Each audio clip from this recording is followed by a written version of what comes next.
Hello students, मैं doctor Sangeeta Mathur, associate professor political science, LBS government college Kotputli. आज BA part first के students को प्रमुख भारतीय राजनीतिक विचारक में मनु के परराष्ट्र नीति एवं राजनय का व्यवहारिक स्वरूप पढ़ाऊंगी। इससे पूर्व वाले वीडियो में हमने मनु के परराष्ट्र नीति के सैद्धांतिक पक्ष का अध्ययन किया था। आज हम मनु के परराष्ट्र नीति के व्यवहारिक पक्ष या स्वरूप का अध्ययन करेंगे। परराष्ट्र नीति के सिद्धांतों को व्यवहार में क्रियान्वित करने के लिए मनु ने विभिन्न संस्थाओं एवं प्रक्रियाओं का विवेचन मनुस्मृति में किया है, जिसके अंतर्गत हम दूत व्यवस्था को ले सकते हैं, गुप्तचर व्यवस्था को ले सकते हैं और युद्ध एवं युद्ध के प्रति दृष्टिकोण की बात जिसके अंतर्गत हम कर सकते हैं। सबसे पहले हम दूत व्यवस्था के संदर्भ में बात करेंगे कि मनु ने दूतों की भूमिका को परराष्ट्र संबंधों के संचालन में अत्यंत महत्वपूर्ण माना है। उनके अनुसार राज्य के मैत्रीपूर्ण अथवा अमैत्रीपूर्ण संबंधों का मूल आधार दूत ही होते हैं। मनु का कथन है कि दूत ही शत्रु से मेल करा देता है और मिले हुए शत्रु से विग्रह करा देता है। दूत वह कार्य कर सकता है जिससे परस्पर मैत्री में भी फूट पड़ जाती है। यहाँ पर हम दूत की योग्यताएं क्या होनी चाहिए उसके बारे में बात करेंगे।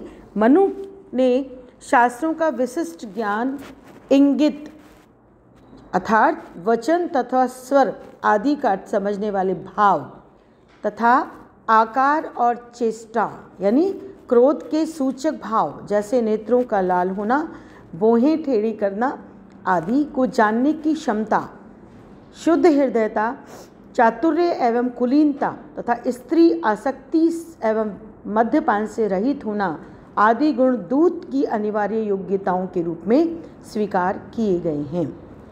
शुद्ध, अनुरक्त, चतुर, तीव्र स्मरण शक्ति युक्त, देश व काल के अनुरूप निर्भय एवं वाक्पुट दूत को मनु ने श्रेष्ठ दूत के रूप में स्वीकार किया है।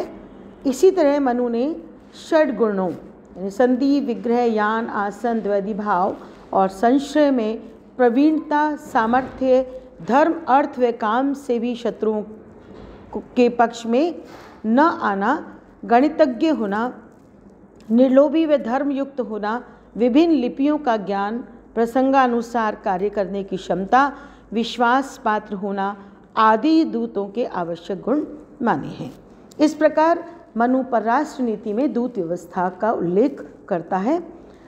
अगर हम दूसरे व्यवहारिक पक्ष को देखना चाहें तो वह है गुप्तचर व्यवस्था। मनु के अनुसार गुप्तचर दूसरे राज्य की शक्ति एवं दुर्बलताओं तथा व्यवस्था आदि के बारे में जानकारी एकत्र करके अपने राजा तक पहुंचाता है। साथ ही गुप्तचर का यह कार्य भी है कि वह अपने राज्य में रह रहे दूसरे राज्य के गुप्तचरों का पता लगाए व उनके बारे में राजा को सूचित करे। मनु ने गुप्तचरों के प्रकार बताए हैं और उसके अंतर्गत मनु ने 5 वर्ग या 5 प्रकारों का वर्णन किया है, जिसे हम इस प्रकार से ले सकते हैं। पहला है काप्टिक गुप्तचर यानी मनु के अनुसार ढीठ, कपट व्यवहार में दक्ष तथा जीविका का इच्छुक व्यक्ति यदि गुप्तचर का कार्य करे तो वह काप्टिक गुप्तचर कहलाएगा। दूसरा है उदासित गुप्तचर। मनु ने संन्यास धर्म से पतित हो गए बुद्धिमान, शुद्ध अंतःकरण वाले, जीविका के इच्छुक व्यक्ति को उदासित गुप्तचर कहा है। तीसरे गुप्तचर के रूप में मनु ने गृहपति को शामिल किया है और उनका कहना है कि जीविका से रहित एवं किसान के रूप में रहने वाले व्यक्ति को जो कृषि कर्म के स्थान पर गुप्तचर्या करे, गृहपति श्रेणी का गुप्तचर माना गया है। नेक्स्ट, व्यापारी गुप्तचर की बात मनु के द्वारा की गई है। व्यापारी के रूप में रहने वाले जीविका रहित व्यक्ति को जो वास्तव में गुप्तचर्या में लगा हो, मनु ने व्यापारी गुप्तचर माना है। और अंतिम हम जो देख सकते वो है तापस यानी तपस्वी के वेश में रहते हुए गुप्तचर्या करने वाले व्यक्ति को मनु ने तापस कहा है। मनुस्मृति में गुप्तचरों की योग्यताओं कार्यविधि एवं व्यवहार आदि के विषय में विस्तृत विवेचन का उल्लेख नहीं किया गया है। इस प्रकार मनुस्मृति में मनु गुप्तचर व्यवस्था का उल्लेख परराष्ट्र संबंधों के व्यवहारिक संचालन के लिए करता है। तीसरा, अगर हम व्यवहारिक स्वरूप देखें तो वह है युद्ध एवं युद्ध के प्रति दृष्टिकोण। सबसे पहले हम देखना चाहेंगे कि मनु के अनुसार युद्ध का औचित्य क्या है, और यहाँ पर मनु कहता है कि युद्ध के औचित्य को मनु स्वीकार करते हुए कह रहा है कि उन्होंने राज्य हित के संवर्धन में युद्ध को अनिवार्य व एकमात्र आधार के रूप में स्वीकार नहीं किया है। राज्य हित की पूर्ति के लिए अपनाए जा सकने वाले साधनों की तुलनात्मक वरीयता व वांछनीयता के क्रम में मनु युद्ध को अंतिम स्थान देते हैं।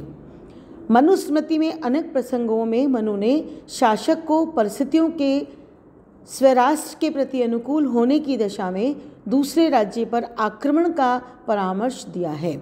मनु का मत है कि राजा अपनी सेना आदि की शक्तिशाली एवं शत्रु पक्ष की सेना को इसके विपरीत समझे तो उसे आक्रमण कर देना चाहिए, तथा यदि वह शत्रु राज्य को अमात्यों के विरोध आदि व्यसनों में पड़ा समझे तो भी आक्रमण कर दिया जाना चाहिए। परंतु युद्ध के समय दोनों पक्षों की विजय पराजय अनिश्चित होने के कारण मनु शासक को सामान्यतः युद्ध के त्याग का परामर्श ही देता है। मनु साम दाव एवं भेद तीनों उपायों के विफल हो जाने की दशा में आत्मरक्षार्थी युद्धों को अंतिम विकल्प के रूप में स्वीकार करने को राजा को परामर्श देता है। यहाँ पर हम युद्ध के प्रकार की बात करें तो मनुस्मृति ने युद्धों के दो प्रकार स्वीकार किए हैं। पहला है धर्म युद्ध और दूसरा है कूट युद्ध। अगर हम धर्म युद्ध की बात करें तो धर्म युद्ध की संज्ञा उन युद्धों को दी गई है जो शत्रु द्वारा युद्ध हेतु आमंत्रित किए जाने पर समस्त नैतिक नियमों जैसे सोए व्यक्ति को न मारा जाए, असैनिकों से युद्ध न किया जाए, शरणागत योद्धा पर प्रहार न किया जाए आदि का पालन करते हुए युद्ध किए जाएं। यानी कुछ नैतिक नियमों की यहाँ पर हमें नैतिक नियमों को देखना है कि उनको हम युद्ध के अंतर्गत शामिल ना करें। दूसरा है कूट युद्ध। जिन युद्धों में युद्ध के नैतिक नियमों की अवहेलना की जाए उन्हें मनु ने कूट युद्ध कहा है। मनु ने कूट युद्ध के अंतर्गत कुछ युद्ध क्रियाओं का समावेश मनुस्मृति में किया है, जिसे हम इस प्रकार देख सकते हैं। पहला हम ले सकते हैं शत्रु को पीड़ित करने के लिए उसके चारों ओर घेरा डाला जाना या उसके भूसा, अन्न, घास, जल व ईंधन को नष्ट कर दिया जाना। दूसरा है शत्रु के तड़ाग, नहर, कूप आदि को नष्ट किया जाना, नगर के परकोटे को नष्ट किया जाना, खाई को प्रवेश योग्य बनाने हेतु मिट्टी से भर दिया जाना व रात्रि में युद्ध के वाद्य यंत्रों की सहायता से शत्रु को भयभीत किया जाना। और अंतिम जो हम इसके अंतर्गत व्यवस्था को ले सकते हैं कूट युद्ध में, वो है शत्रु पक्ष के सेनापति मंत्रियों को लालच देकर अपने पक्ष में किया जाना एवं शत्रु के द्वारा किए जा रहे कार्यों का गुप्त ढंग से ज्ञान प्राप्त किया जाना। नेक्स्ट, अगर हम युद्ध के संदर्भ में बात करें तो युद्ध के नियमों की बात भी मनुस्मृति में मनु ने किया है और उनका कहना है कि युद्ध के दौरान भी नैतिक नियमों के पालन पर अत्यधिक बल दिया जाना चाहिए। मनु की युद्ध संबंधी नीतियों के विवरण से स्पष्ट होता है कि वे युद्ध के नियमों का पालन आवश्यक समझती थी। युद्ध हेतु मनुस्मृति में प्रतिपादित कुछ नियमों का उल्लेख जो हमें मिलता है उसको हम इस प्रकार से देख सकते हैं। पहला, युद्ध में कूट शस्त्रों यानी बाहर से लकड़ी आदि तथा भीतर से घातक विष से बुझाए गए शस्त्रों, अग्नि से प्रज्वलित अग्रभाग वाले शस्त्रों का प्रयोग नहीं किया जाना चाहिए। इसी प्रकार शरणागत शत्रु पर शस्त्र प्रहार नहीं किया जाना चाहिए। सोए हुए व्यक्ति पर शस्त्र रहित अथवा युद्ध में भाग नहीं ले रहे व्यक्तियों पर प्रहार नहीं किया जाना चाहिए। युद्ध में योद्धाओं द्वारा जीता गया धन उन्हीं योद्धाओं को प्रदान कर दिया जाना चाहिए जिन्होंने युद्ध में जीता है। और अंतिम बात अगर हम नियम के संदर्भ में देखें तो वह है कि राजा द्वारा युद्ध में जीते गए धन में से प्रत्येक योद्धा को उसके पुरुषार्थ के अनुसार भाग प्रदान किया जाना चाहिए। अंत में अगर हम देखना चाहें तो यहाँ युद्ध के संदर्भ में मनु कहता है कि विजित राष्ट्र एवं उसके धन के प्रति विजेता राष्ट्र का व्यवहार कैसा होना चाहिए।